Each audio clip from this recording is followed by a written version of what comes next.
Good evening, everyone. It is Thursday night, and you know what that means. It means that you're in tune for the fastest, we promise, the fastest hour on the internet. Not just a normal 60 minutes, an incredibly fast 60 minutes. Joining me tonight is our adult in the room, our North Carolina host, EJ Hammond. EJ, how are you? Doing all right. How about you? I'm living the dream. Nervous, but living the dream. You've got this. From the great state of Illinois, the land of Lincoln, we have Sean Ed. What's up, Sean?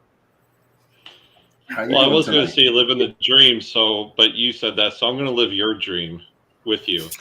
Nightmares qualify. Oh, I was hoping it was a different kind of dream, but okay. Nightmare, yeah. Yeah, nightmares qualify. And tonight with us, very special guest here to talk about not only his new book, but his previous books, author Mark Loeffelholz. Now, I'm hoping I got that one right. Perfect. You're a pro, man. You've got it. Pro-ish. Pro-like.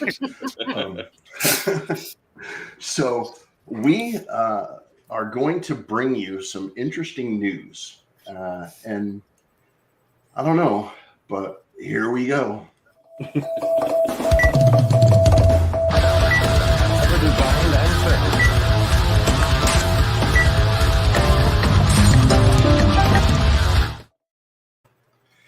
So as we usually say, it's all the news you never know that you wanted to know. But now, once we're done, you're going to know it. And good luck for getting it. Yeah. That's where the problem comes in. Once you hear it, it's kind of locked in there. You owe that to us. You're welcome.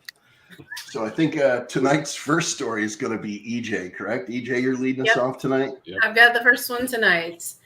So tonight, our story is about a time traveler from 700 years in the future. So this person states that they come from the year 2714, and they have three major dates during this year that they want us to know about what's coming for us. Now, I did try and look for this individual online whose name is Ari Yormani. I could not find, I don't know whether they're male, female, but what they're indicating is that there are three upcoming events this year that we need to look forward to. Now, the article came out in January, so two of those things have already come and gone as far as the dates. Now, you guys tell me if these don't sound totally rational. As of March 11th of this year, the first human and chimp baby was supposed to have been born. Apparently, they were telling us that a human and a chimp were going to mate and create a child who would be able to talk and actually would have both chimp and human features. I don't know about you, but I haven't heard of that happening as of March of this year. I thought I saw one on a baby stroller at Walmart the other day. I could be wrong. It's possible. You're in Walmart. Right? Damn you all to hell! Damn you, rollbacks! I'm not totally sure that could happen evolution-wise, but okay. So our second, I'm thinking that didn't that get proven wrong back? I want to say like in the 30s, where like the Russian scientists were trying to use like male human and female gorilla to. I don't know if that was for science. That might have just been recreational. Oh, okay. You never know. You never know. So the second prediction was supposed to have happened as of April 19th of this year. The COVID Omega strain, Omega, not Omicron, Omega strain was supposed to have occurred. From Alpha to Omega. Yeah, right. So they just jumped through the whole Greek alphabet there. So I think we can say that has not occurred. So he might be 0 for 2. 0 for 2 so far. Now, we do have an upcoming prediction for September 17th of this year. And apparently we're going to discover the largest sea creature, even larger than the existing sea creature, which is currently the blue whale. And it's actually called the Serene Coin.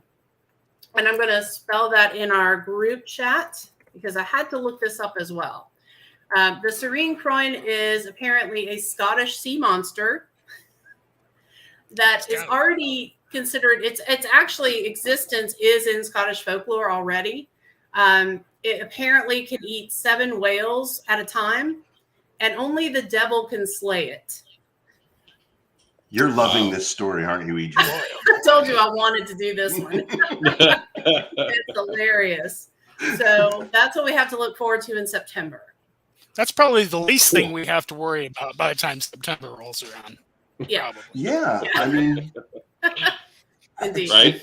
I mean, if that happens, D&D players all over the world are going to shit their pants. Right. Yeah. I mean, tabletop gaming will be forever ruined if that happens. Yeah, exactly. I'll just hang up my dice bag and call it good. Yep. Give up. All right, Sean. I don't know if you can top. I don't know the Serene Coin. Coin. Yeah. Yes. Yeah. Yeah. Go for Yeah. it. I'm deep sea kaiju is really hard to beat, but I'm going to give it a try with the other most notorious cryptid in our show's personal favorite, Florida Man, spotted again. Now, Florida Man this time, he actually made Fox News, and he's out of Haines City, Florida. So this particular Florida, I've actually been to Haines City, Florida. Oh. Have you? Yeah. What'd you think of it? I'm glad I live in. There's a long pause there for a while. Yeah. So this particular strain or species of Florida man is called Michael Calvo, 51 years young, of Cape Coral. And Michael's a trucker, and he delivers groceries for on a semi.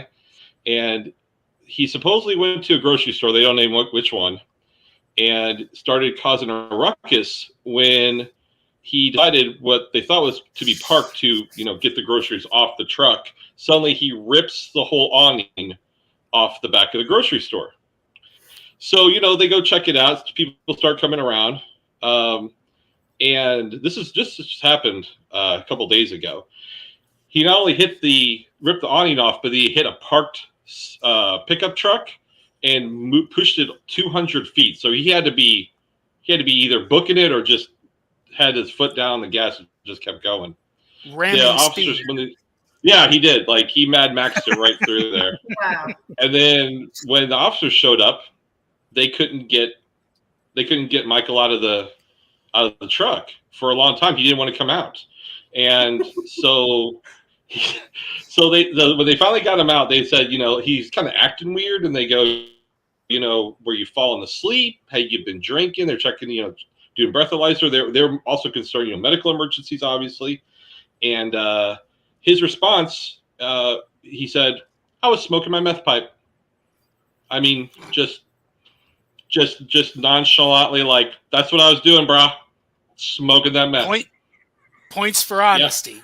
Yeah, they said that. They even came on the news article and said, we really respect Mr. Calvo's honest response to our questioning. But using meth is kind of illegal, kids, and it can cost someone their life. So we're gonna arrest them for possession of methamphetamines. And he was very shocked by that. I mean, he didn't resist arrest, but he was very shocked that they just didn't say, that's cool, dude. You're smoking your meth. Go back to doing that. Yeah. Run along, young man. Make better decisions.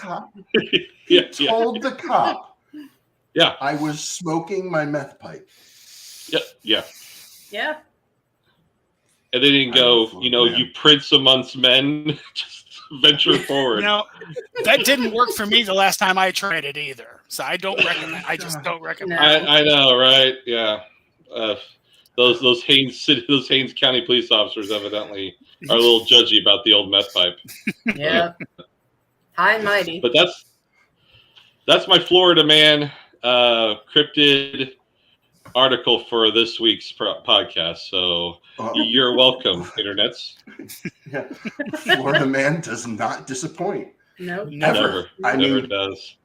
you know, I also, so you mentioned Walmart earlier, Mark, and this story made me think of one of the funniest things that ever happened to me in Walmart. Near our house, we have a Walmart that is famous for long lines. I mean, if you're in line for less than 20 minutes at this Walmart, it's a great day. Mm. And I was standing in line, and I all of a sudden heard that telltale sound, that psh, of a can opening. And I turned and looked next to me, and there's a guy. He's got to be 85 years old, sitting in one of those little hover-round wheelchairs, and he's got a 30-pack of beer between his legs, and he just opened one. And totally nonchalant, he looks at me, because he must have seen me like whip my head around. He goes, "You want one?" No. What a response. The manager comes up to him. I'm having a beer, but mine are all pre-opened. You're not going to hear them open. See, I'm a professional. So the manager comes up to this guy and says, "Sir, you can't do that." And he goes, "What are you going to do? Kick me out?" And I was like, "Old man, you're my hero." Because you're right. They're not going to kick you out. They're going to make you stay here and pay for that beer. Yep. So have a beer while you're hanging out. But it's just, you know, I wonder if he's down in Florida right now, driving a truck into Publix. Well, what can only hope? Same guy. All right. So that was all the news that you didn't know you needed to know, but now you know, and you're welcome. So, all right. Let's get into the disappearance of Wiley Hood. Now, I started reading the book. I am engrossed. I like it. But I need you to tell me what can you tell us about Wiley Hood? Who is Wiley Hood? Well, he's a 25-year-old, or I should say he was, because he's gone now. Spoiler alert. Well, I gave it away in the title, I guess. He's a 25-year-old art. He's a painter, an artist. He has a master's degree in art. He's brilliant. He has no idea how brilliant of an artist he is. And he is shocked by the sudden suicide of his brother. And it really throws him for a loop, and he's blocked. He's completely artistically blocked at that point. For a full year, he's unable to paint anything. He was lined up with a fellowship grant from the college he had graduated from, was set up with money, was going to produce art for the college, and commit to teaching several semesters of painting to students. So his life was on a path doing what he wanted. Well, he's not able to paint anymore. And his fellowship grant goes away because he literally can't paint. He's about to be on the streets. His life is falling apart. And he meets this beautiful young lady named Mary, whose father is the CEO of an insurance company, home office in Chicago. They fall in love. She gives him a job. Now, Wiley's friends are all artists. They're saying, don't take the corporate job. You're selling your soul. You know, you're going to, you're choosing the dark side, man. Don't do it. Well, he's desperate. He takes the job, and everything starts to come very easily to him. He still can't paint, but he rises up through the ranks. He's making money. Mary's dad gives him investment advice. Pretty soon he's making money, but he has the blood pressure of a 400-pound man. He's stressed. He's unsatisfied. He actually contemplates suicide at one point, even though he's got the world at his feet. Suddenly, on the way to work one day, he's able to. He has a nightmare. He has a very vivid nightmare about his brother. Wakes up and he's on his way to work, and he's inspired to paint suddenly, and he goes and buys painting supplies, begins to paint. That's on a Monday, and as he starts to paint he begins to lose all tangible evidence that he exists as a person. It's very subtle at first. His employee ID goes away, and then his car insurance paperwork is gone. He gets pulled over for a tail light or a headlight being out. Car insurance paperwork is gone. Driver's license is gone. The ATMs eat his credit cards. He goes to the bank. He's told his bank account no longer exists. Social security number is not there. This happens over the course of several days, and it just becomes more. It's like he's slipping on a tilted ice surface, and he can't stop his movement. He's vanishing from reality. So Yeah, that's fascinating. I'm telling you, I'm to the point now where he is he's got the job, and he starts investing. I'm right at that point now where he starts making real money. Right. And it's like it kind of hooked me in. The idea of like all this seems to be like that roller coaster of everything going up, up, up, up. Yes, exactly. And by the time, and then about halfway through the book, things start to get pretty fucking weird. They get pretty weird. And then it's downhill, and then it's very fast. I've had people who have read it in a day. Once they get started, they literally they end up losing sleep because they can't put it down. And that's what I was going for. It was inspired by the Twilight Zone. I was a big fan of the old Twilight Zone shows. And Rod Serling. Rod Serling and his counterpart Richard Matheson. Richard Matheson wrote 16 episodes of the original Twilight Zone. And of course, he wrote a lot of screenplays. He did, one of his most favorite Twilight Zone episodes. William Shatner is the passenger on the plane, and he sees the gremlin on the wing. Mm-hmm. And Terror at 30,000 feet or something like that? Yeah, something like that. Yeah, and the movie The Incredible Shrinking Man was also a novel, and I was so intrigued by that story, The Incredible Shrinking Man. I'm like, what if I took that premise and made it existential? And it's basically my interpretation of The Incredible Shrinking Man as an existentialist crisis, basically. Okay.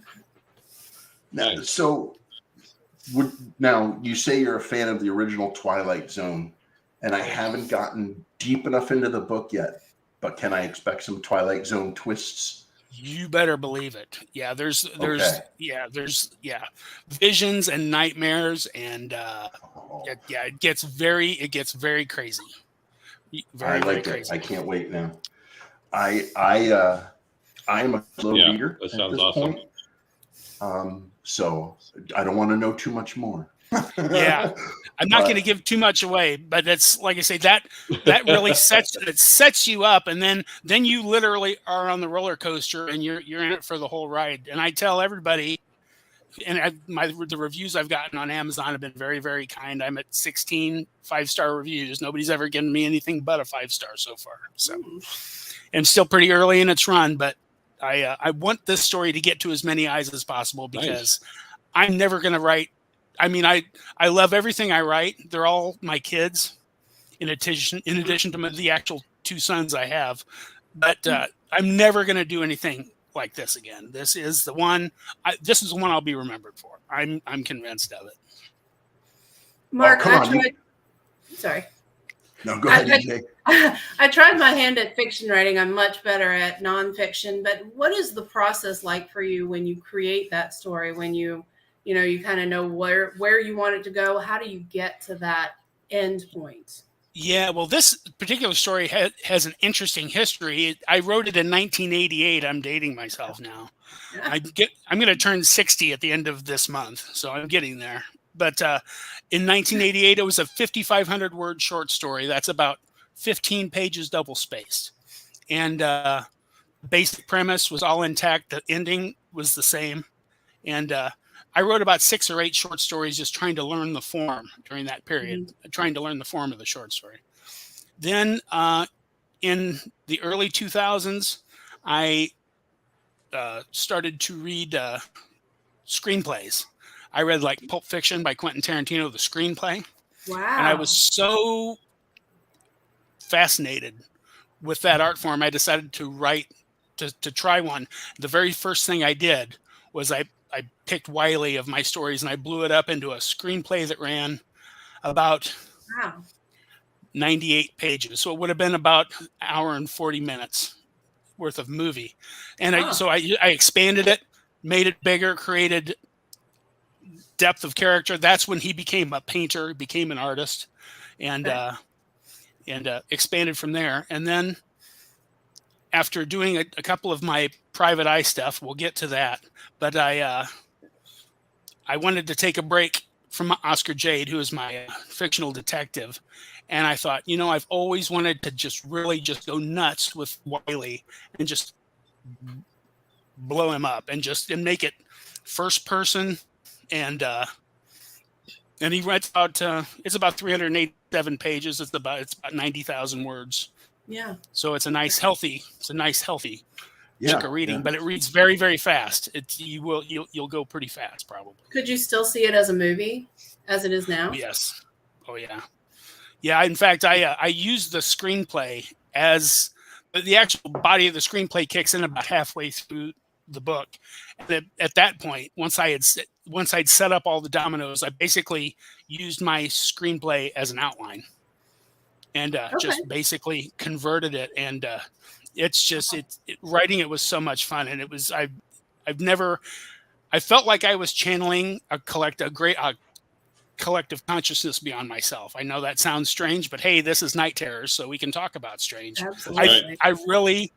I really felt that I was watching things happen, and I was just kind of the stenographer. I was writing down what I heard and what I saw. So you feel pretty connected to him. What's that? You feel pretty connected to Wiley as a character. Oh, absolutely. Yeah, absolutely. Is he? Yeah, are you similar to him? Well, I was in like Wiley. I worked in the insurance business. I spent 10 years in an insurance company home office right out of the military. I started stuffing envelopes and became a supervisor of a unit. I didn't skyrocket to the kind of success that Wiley did because I got burnt out pretty quick. I was not wired for it, but I'm a creative person, and so anything I've done, and I was spent 25 years in retail management before I began phase one of my retirement, and I'm just I'm an hourly guy, sweep some floors, and trying to take it easy, but I write every day on 3x5 note cards, so I write constantly, and that's phase one of my retirement. But I am very much like Wiley, very much. Okay. Cool. So, all right, go ahead, Sean. Sorry. Oh no, it's okay. I was just going to say, circling back to what you said about kind of watching the this whole book unfold and having those influences with reading movie scripts and writing it as a movie script. We've had some authors on here before, and one of the things that I find when I like to write is I'm very similar. I like to watch it almost as if I'm watching a movie because I'm very kind of influenced by cinema. And it's where my background originally was going to go, was into cinema and writing cinema. And I really, I wonder, do you have, when you're watching that unfold, do you have like a soundtrack? Do you have to have music playing, or do you hear music playing when you're writing this out? Oh, absolutely. In fact, if you go to YouTube, there's a public playlist called The Disappearance of Wiley Hood. I love it. I love it because we had another author did the same thing, and I think that's fantastic. There is, yes. Gina And yep. And Wiley's theme is a song that came out in the 1980s by Nick Kershaw, and it's called "Wouldn't It Be Good?" And it's about wouldn't it be good if we could wish ourselves away? Wouldn't it be good if we could live for And it got to a point when I was writing the script, and that song would play. And I think they sound like horns. I'm sure they're synthesized because everything was synthesized in the 80s. Yes, it was. Yes. But I cry. I cry when I get to that point because I know exactly where that happens in the movie. It's a climactic scene towards the end. and I bawl like a baby to this day. That's awesome. I get emotional thinking about it, and it's when I read. My brother is an actor. Actually, he lives out in Los Angeles, and I read the chapters to him as I go, a chapter at a time. And when I got to the last chapter, I was sobbing. We actually had to stop, and I had to, because I was crying. That's fantastic. So I'm very, very plugged in on a fundamental level with this. So it's nice. I love it. It's a deeply personal story. There's a lot of humor in it. There's a lot, but there's emotional stuff too. But I deliberately made it funny. Also, there's a lot of stuff to laugh at and about. Roundtable question. I've been dying to ask this question for a long time. All right, you're writing a movie, okay? And there's the big murder scene. What is your song during the murder montage? Sean, Ed, your others. Well, I mean, I'm going to go because I love crooners.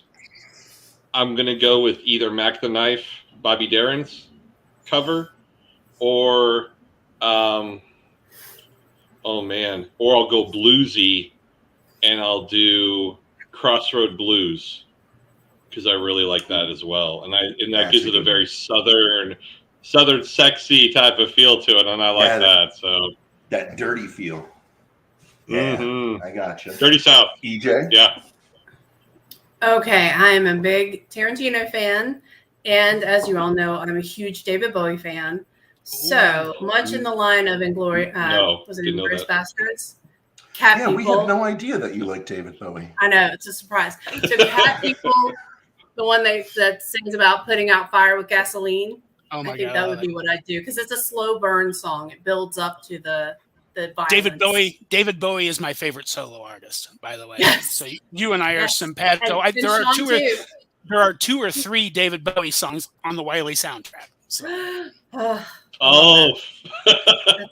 Now we have you're hitting every mark. Mark, you're just hitting every one of them. Checking that list. Yeah. We're 7 years. now. The song 7 Years in Tibet. On the soundtrack from Earthling. Yeah, it's later career stuff. Very, very cool. Nice. So and also go ahead. I'm sorry. Oh no, go ahead. No, I was just going to say another one is from his last album, I Can't Give Everything Away. The one where he knew he was dying from Black Star. That is towards the end of my Wiley soundtrack too. So I still have a hard time listening to that album. Yeah. Yeah. I have two. One of them is not going to surprise either you, EJ, or you, Sean. One of them you're going to be like, oh, I knew that. Hanson, Mbop. Yeah. I dig that one. In Mbop, you're gone. Yep. Just think about it. Like, there's your killer. Like, in an Mbop, you're gone. In an Mbop, you're not there. In an Mbop, you're not there. And the other one, the Peanuts theme. The what? Wow. The Peanuts Vince Guaraldi trio. The bouncy piano. Oh my God. Fantastic. That's called ironic juxtaposition. That's what that's called. Exactly. Yeah. Nightmare fuel. And Mark, absolutely. What's yours for your murder montage song?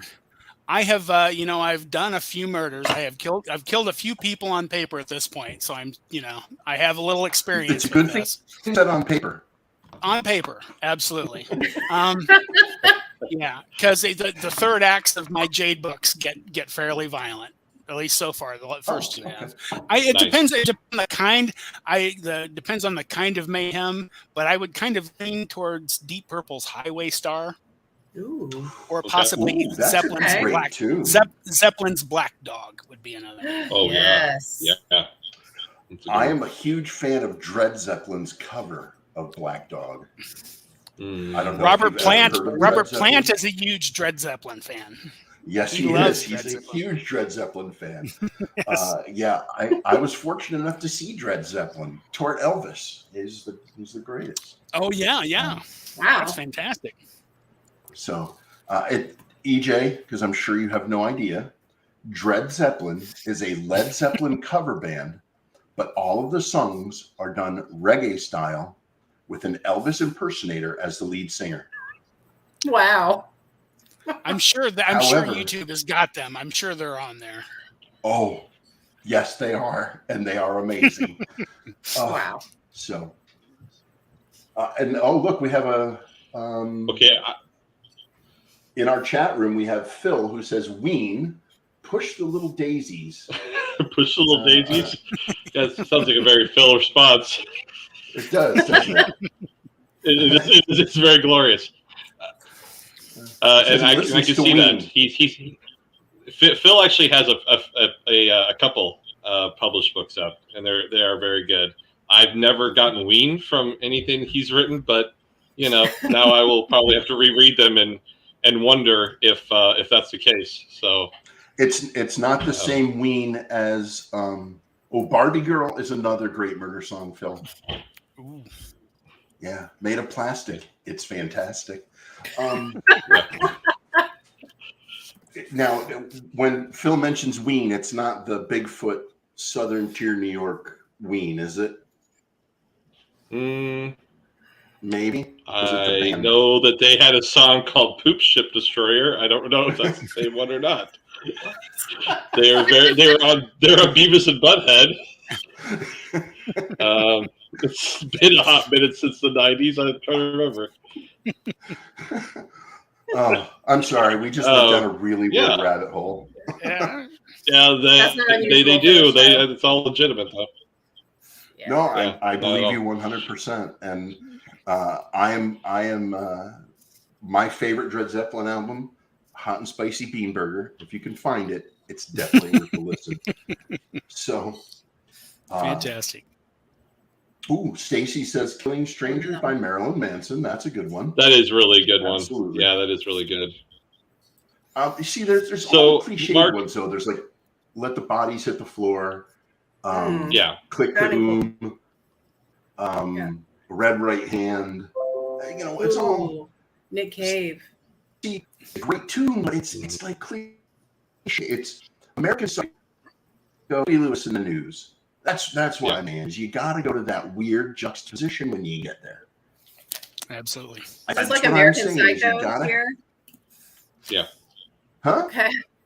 American Psycho with all the songs that Patrick Bateman loves are like 80s cheesy mainstream songs.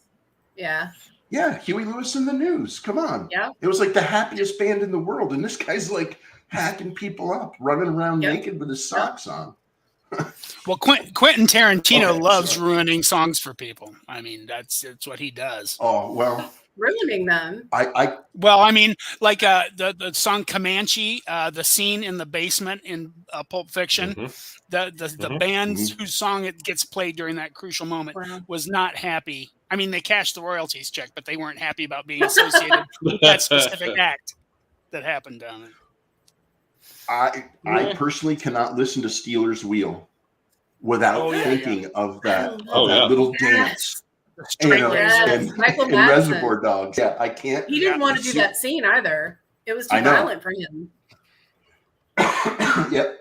But it's like every time I hear Steelers Wheel now, all I can picture is that dance, where he's just kind of like, bopping around there with Marvin. Oh my God, that's awful.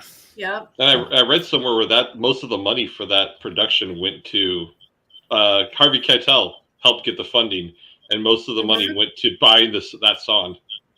I believe it. Yeah. Yeah. Yeah, because no one had heard it in 20 years before that movie. Yeah. Well, I could never afford the royalties on the Wiley soundtrack. I've got Beatles on there. You can't touch that stuff. It's something like $1 million a second or something. Yeah. I think our price is a little inflated. All right, sorry. So that was another one.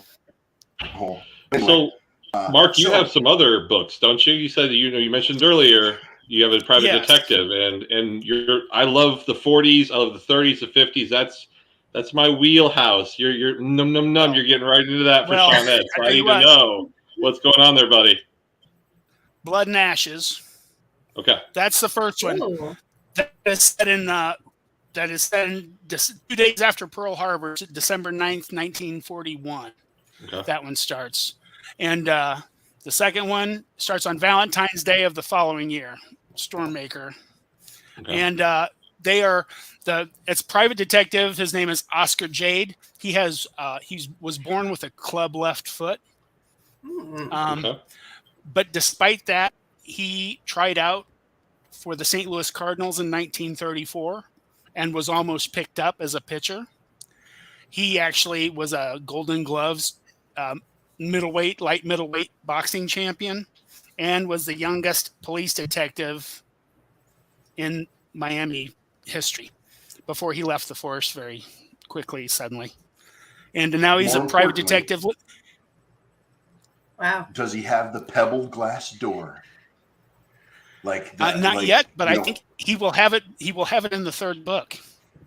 Okay. It's taken him a while to get there. Right now, he's living in a 1-bedroom flop above a bar and grill, the Pelican Bar and Grill on Miami Beach, right on the water. And the guy who runs the bar is Claude Applegate, a veteran of World War I, who is his friend and confidant, and kind of his mentor. He's kind of his combination Alfred/Robin. He joins in the mayhem when needed and has Jade's back. And it's private eye stuff. Yeah, and they are. I like to describe them as they're like the old Humphrey Bogart private eye stuff, except a lot more violence for the kids, because you need violence for the kids, of course, and just the car chases and bullets flying and femme fatales, fast cars, booze, cigarettes, all the good stuff. That's awesome. I used to work at a. I was going to say, I remember watching the Saturday afternoon movies with my dad, and all the, the pebbled glass door detective stories, all those kind of things was, that's like total nostalgia for me. I love that stuff. Absolutely. Yep. I'm writing a Jade novella.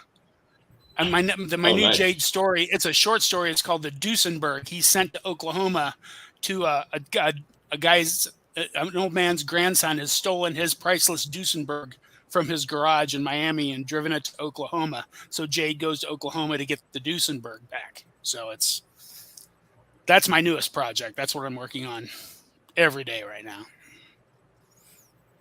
What's it like working with a vernacular that's set so long ago, with not being able to use language? Some of the language is, they use, they call the Germans and the Japanese the names that they were called. I actually don't shy away from that because it's, sure. There are some third rails I don't touch, obviously. Mm-hmm. But Jade is a fairly progressive guy for his era, but he's very much of his time. The stories are of their time. An early review accused me of being misogynist, and it's just, in the first one, The Blood and Ashes, and nothing could be farther from the truth, because Myrna Mallory, the character in that, is probably the strongest person in the whole story. She's victimized at first, and then she takes control of the situation. So you're mindful of a modern audience reading your book. Very much, very much. They're gonna, but I don't sugarcoat it. There's some stuff that will make modern audiences uncomfortable, because I don't think we should ignore our past. We need to learn from our past, but right. It's a fine line. It's a balancing act. Definitely. See, everybody always thought there's a fine line between stupidity and bravery, and I always end up on that side. Oh yeah. I aspire to bravery, but I definitely fall on the side of stupid 10 times out of 10. So, all right. Now, 1940s Miami, right.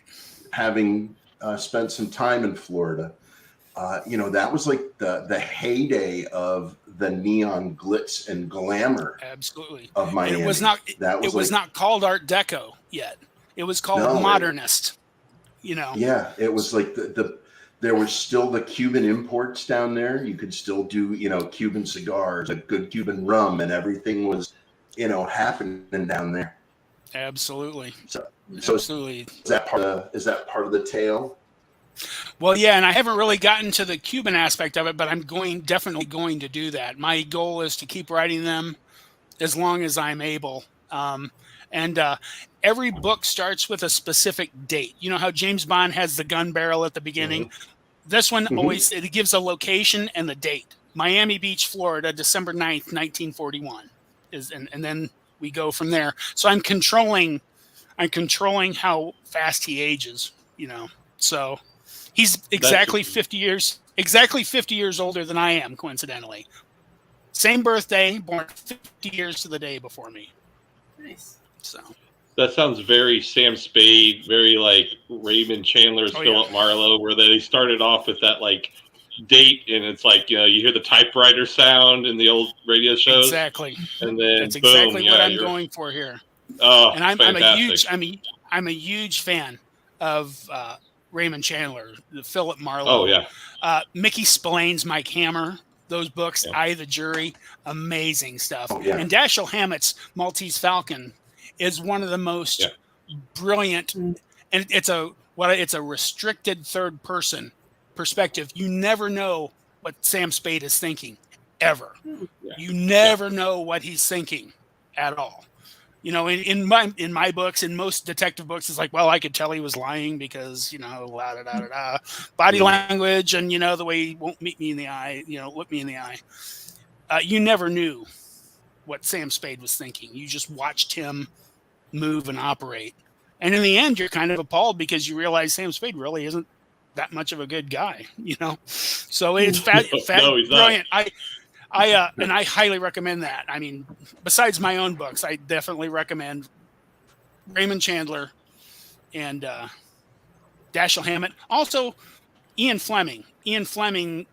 I'm very much a Bond baby. I read On Her Majesty's Secret Service when I was 11 years old, and that changed my life.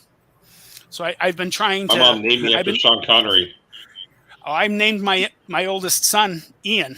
So, after Fleming. There you go. So. Yeah. Now, what did you think about? I just read. Oh, go ahead. No, go ahead.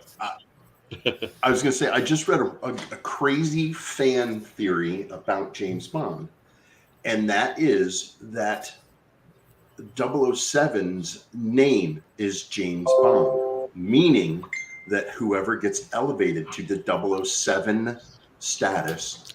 I reject that. They get the name James Bond. Now, I kind of didn't agree with it at first, but it fits in the movies better. Well, it does. Although every movie is an individual snapshot in time. Each movie really is self-contained until the Craig era, and the Craig era is completely separate from the rest of the movies. So everybody was all worked up at the end of the last Daniel Craig picture.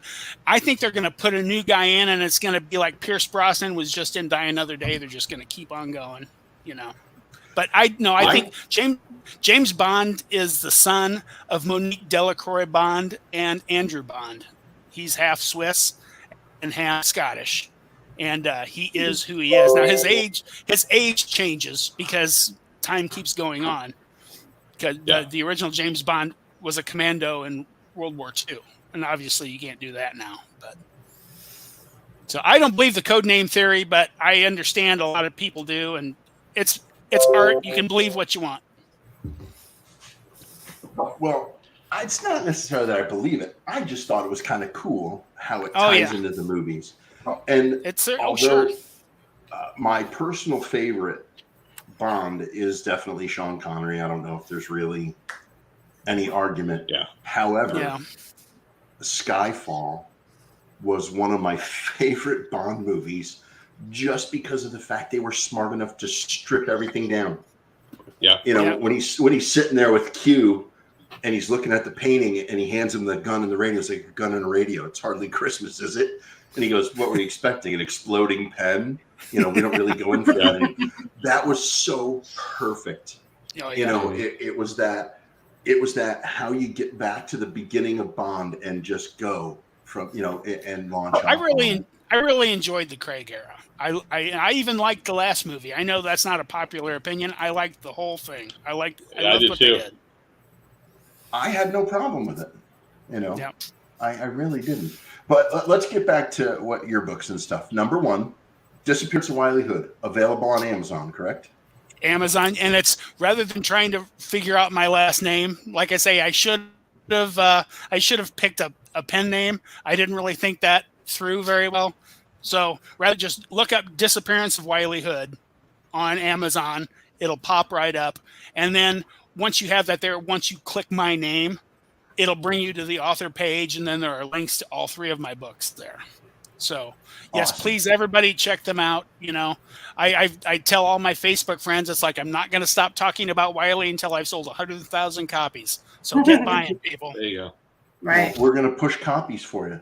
But let's get back. All right, let's get back to the writing process. Now, I know, you know, we all ask questions about, you know, the 40s and the writing process for that. And you had said that you kind of put yourself into that mind era.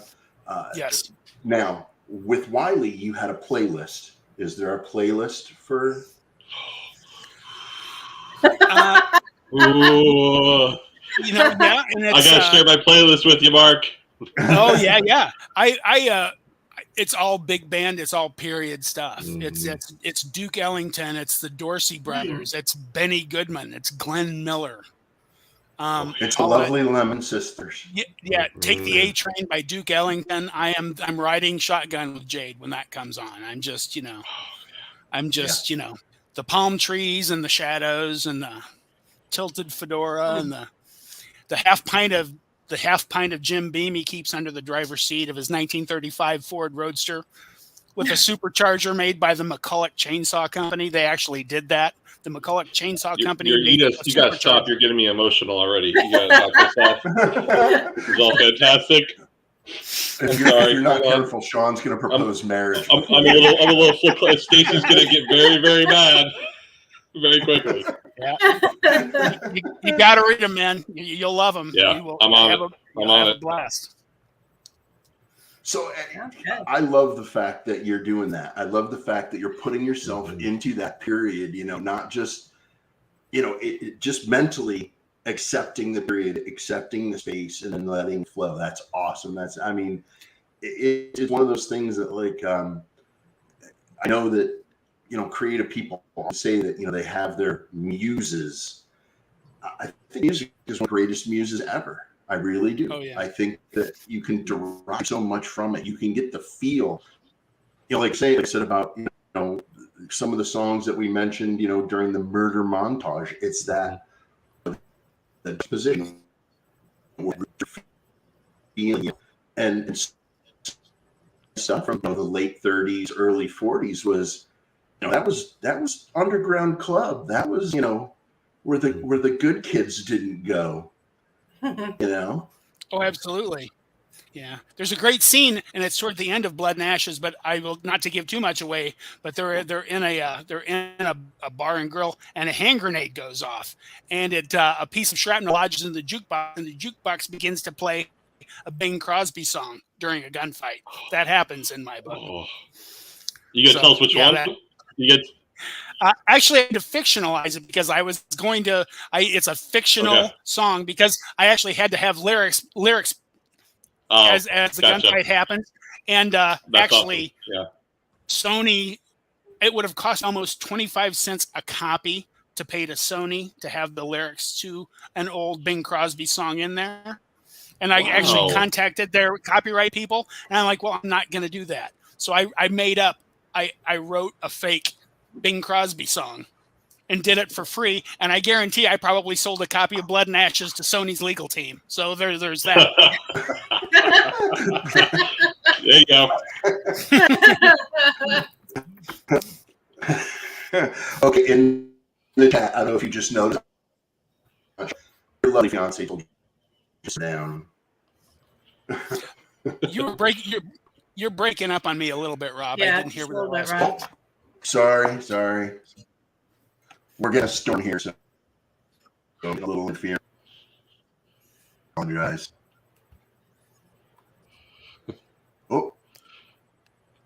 I think he was mentioning the fact that my fiance got on there and was like, calm down. Simmer down. Simmer down, Sean. Sorry, babe. I'm in the doghouse. Sorry, now. we have a thunder and lightning going on here, so we might be getting a little interference. I apologize. But all right. So we have 3 books. We have 2 playdown. What's the third playlist? The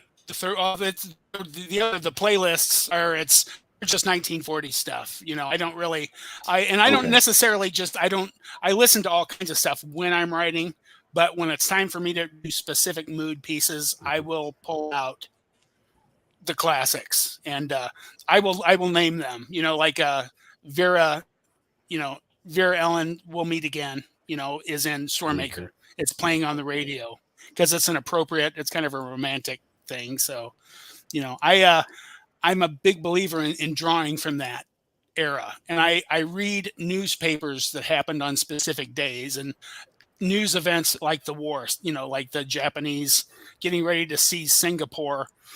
He hears about it on the radio the day it would have happened or approximately. I try not to get lost in it, but I try to make it as real and tangible in the moment as possible. So I love it. I think that comes across in your writing. I really do. In what I've read so far. Again, I apologize. I'm a slow reader. I had an ocular stroke last November, so oh my goodness, visual reading is difficult for me lately. I have things really blown up. So reading, I've been doing it really trying. I got like another month and a half reading to do. So that's why it's called leisure reading. It's that's why people will apologize that they're reading it slowly, and it's like it's called leisure reading for a reason. It's enjoy it. I mean, some people plow through it, but this is not a race. It's about I want to entertain you. I want to entertain the reader, and however you enjoy it, I don't care how you enjoy it. I just want you to check it out. Because I do believe people will enjoy the stuff because I sure enjoy doing it. As fellow co-hosts will tell you, I'm not much of a poker face. Sean will tell you probably more than anybody that when we have people on that I am like, you can just tell that I am like, no, I don't hide it well. And I feel like I'm fanboying a little bit because I really do enjoy what I've read so far, and I'm enjoying this conversation fantastic. quite a bit. I'm so glad. I really appreciate you guys having me on. This is a blast. This is so much fun. Any chance I get to talk about the stuff, I can't be talking to my friends about it all the time because like, oh God, he's going to talk about this. They probably get sick of me talking about it, and I like to talk to people who haven't heard the stuff before. But like you said, you're going to stop talking about it when you get to 100,000 books. So if you have 100,000, just buy 99,000 books and be done with it. Let's shut it up, everybody. It seems perfectly reasonable to me. That's right. Yep. So I'm going to any of the confessions and pushing. I did not catch that. We didn't hear you there, Rob. Oh, I just asked if confessions and pushing this, pushing the.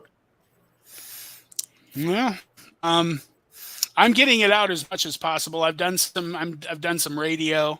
I did a morning drive thing out of Peoria a few weeks. I'm going to talk to some people who got friends in media because when you're a writer, you have to have friends in media. And I've got some friends that are in Springfield radio, so I'm going to try to get down there and get on the radio there too. Hey, my neck of the woods. Absolutely. So that's the biggest part. It's nice to have written stuff and to have it out there, but it's hard to. The world doesn't care, and you have to push through a lot of indifference. Because everybody's got stuff to do, and they got stuff to spend their money on, and especially these days, it's so. I'm grateful for everybody who takes the ride with me. I always, when I get a nice review, I always say thanks for taking the ride with me, because otherwise I'm just talking to myself. Absolutely. If you don't read it, Mark, do you have anything beyond the current series that you're working on, like any other subjects that you'd like to write about in the future?